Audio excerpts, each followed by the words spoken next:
পবিত্র কোরআনের সূরা আনফালের ১৭০ নম্বর আয়াতে আল্লাহ তাআলা বললেন, "তোমরা অবশ্যই পাবে যা তোমাদের থেকে চলে গিয়েছে তার চেয়ে উত্তম।" এই মুহূর্তে তোমাদের হাত থেকে মেডিকেলে পড়ার সাদা অ্যাপ্রন গায়ে জড়ানোর স্বপ্নটা ভেঙে গেছে, হারিয়ে ফেলছো। কিন্তু আল্লাহ তাআলা বলছেন, "তোমরা অবশ্যই তার চেয়ে উত্তম কিছু পাবা।" কিন্তু কি পাবে? আমি কুমিল্লা মেডিকেল কলেজে ফোর্থ ইয়ারে আছি। আমি তোমাদের কথা মতে নিজের স্বপ্ন আমি পূরণ করতে পারছি। আমি সাদা অ্যাপন গায়ে জড়াইতে পারছি। অলরেডি মেডিকেলে কাটিয়ে ফেলেছি নিজের ৩ টা বছর। আরো বেশি এই যে এখন যেহেতু তার টপ দিচ্ছি, এই যে আরো বেশি টাইম আমি পার করে ফেলছি। কিন্তু এ সময়ে আমি এমন কিছু জিনিস অর্জন করছি, এমন কিছু জিনিস বলতে এক্সপেরিয়েন্স অর্জন করছি, যেগুলা তোমরা এখন জানো না। এখন বুঝতেছ না, বোঝার কথাও না। তোমাদের মেডিকেল ভর্তি পরীক্ষায় একটা কোয়েশ্চেন ছিল, যেখানে বলা হয়েছিল একজন মেডিকেল শিক্ষার্থী তার কোর্সে মাঝখানে এসে অবসাদগ্রস্ত হয়ে পড়ছে। এখন হচ্ছে গিয়ে তার কি উচিত ছিল? ওখানে অপশনের মধ্যে ছিল আগে থেকে সচেতন হওয়া থেকে শুরু করে ৩-৪ টা অপশন ছিল। এগুলো নিয়ে কথা বলতেছি না। কিন্তু এই কোয়েশ্চেনটা আমাদেরকে উদ্দেশ্য করেই ছিল। তেমনি এই কোয়েশ্চেনটা হচ্ছে গিয়ে যে উদ্দীপকটা, যে প্রশ্নটা, এটা ম্যাক্সিমাম মেডিকেল স্টুডেন্টের হচ্ছে গিয়ে কমন চিত্র। এখানে মেডিকেলে এসে আমরা ম্যাক্সিমাম টাইম থাকি মানসিকভাবে অবসাদগ্রস্ত। কেমনে? মেডিকেলে আসার পর আমি নিজের চোখে দেখেছি আমার সিনিয়র সাদা অ্যাপন গায়ে জড়িয়ে গামছা পেঁচিয়ে ফ্যানের সাথে ঝুলে আছে। এই মেডিকেলে আসার পর আমি দেখেছি শুধুমাত্র সামান্য ইন্টার্ন পাসের পর একটু ক্যাপ মারবে দেখে সিনিয়রের পা চাটাচাটি করতে। এখানে আমি দেখেছি টিচাররা স্টুডেন্টকে স্টুডেন্ট হিসাবে নয়, কলিগ হিসাবে জাজ করে। এখানে আমি দেখেছি তুমি পড়ে গেলে তোমাকে কেউ নিচ থেকে উপরে তুলবে না। কারণ সবাই নিজের লাইফ নিয়ে ব্যস্ত। এখানে আমাদেরকে প্রচুর, প্রচুর, প্রচুর স্ট্রাগল এর মধ্যে দিয়ে যাইতে হয়।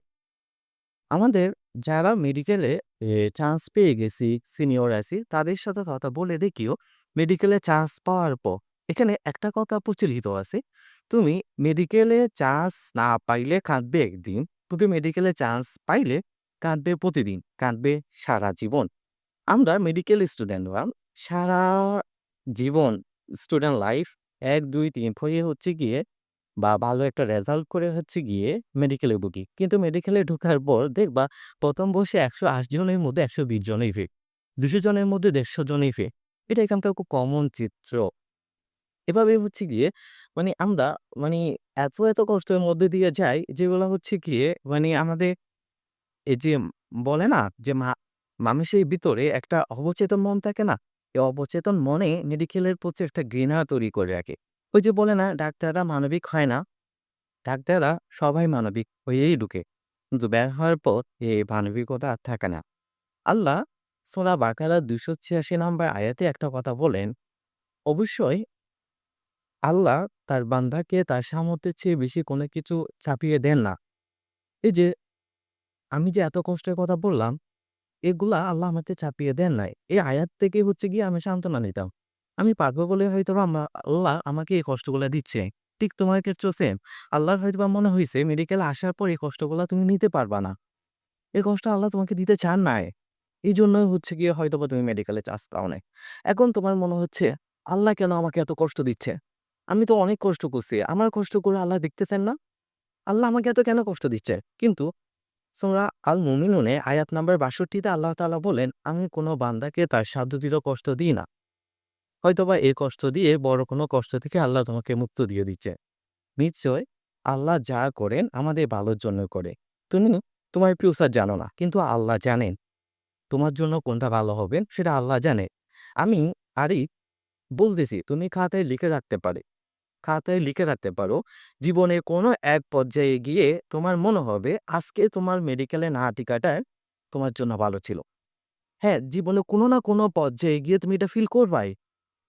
এটাই বাস্তবতা। আর যারা সেকেন্ড টাইমে প্রিপারেশন নিচ্ছ, যদি কেউ সেকেন্ড টাইমে প্রিপারেশন নেওয়ার চিন্তাভাবনা করে থাকো বা সেকেন্ড টাইম ছাড়া বাকি যারা আছে চান্স পাও নাই, তাদের কথাও সেম কথা প্রযোজ্য। তুমি যদি পরবর্তীতে মেডিকেলে না টিকো তাও সেম। আল্লাহ তোমাকে এ কষ্ট দিতে চান নাই বলেই তোমাকে মেডিকেলে চান্স পাওয়ার নাই। আর যদি না টিকো তাইলে ওই যে সেম আল্লাহ তোমাকে ওই কষ্ট দিতে চাচ্ছেন কারণ তুমি নিতে পারবা। সুতরাং হতাশ হইও না। আল্লাহর উপর ভরসা করো। নিশ্চয় আল্লাহই তোমাকেও তোমার উত্তম রিজিক দিবেন। বলে না? রিজিক হচ্ছে গিয়ে আসমান থেকে লিখিত হয়, দুনিয়ায় না। আর অনেকেই পরীক্ষা দিছে দেখো ১,২২,০০০। তার মধ্যে আমি মনে করি যে আমি এক্সাক্ট সংখ্যাটা জানি না। অলমোস্ট ১০,০০০ তো ভালো করে করছে। একদম জীবন, প্রাণ, মরণ দিয়ে পড়ছে। তার মধ্যেও টিকছে কিন্তু অর্ধেক। সুতরাং কারা টিকছে তাদেরকে বাছাই করে নিচ্ছে আল্লাহই। আল্লাহই বাছাই করে নিছে তার সৃষ্টি হিসাবে সুযোগ করায় সুযোগ তিনি কাকে দিবেন, কাকে দিবেন না। কাকে কে মেডিকেলে পরবর্তী জীবনের কষ্টটা হচ্ছে গিয়ে নিতে পারবে। সুতরাং তোমার জন্য যেটা ভালো আল্লাহ সেটাই তোমাকে দিবেন। হতাশ হইও না। আল্লাহর উপর ভরসা করো। এখন তোমার মেইন কাজ হচ্ছে গিয়ে যদি সেকেন্ড টাইমার হয়ে থাকো তাইলে তো কিছু বলার নাই, বললাম কথাগুলাই। আর ফার্স্ট টাইম হয়ে থাকলে প্রথমত এখন থেকে সেকেন্ড টাইম প্রিপারেশন শুরু না করে আগে কোনো একটা জায়গায় ন্যূনতম একটা সিট কনফার্ম করো। দেন হচ্ছে গিয়ে পুনরায় আবার শুরু করো। এ সাদা এখন জড়িয়ে যে আমরা খুব ভালো আছি তা নয়। সবার জন্য অনেক শুভকামনা রইলো। আল্লাহ তোমাদেরকে ধৈর্য দ্বারা তৌফিক দান করে।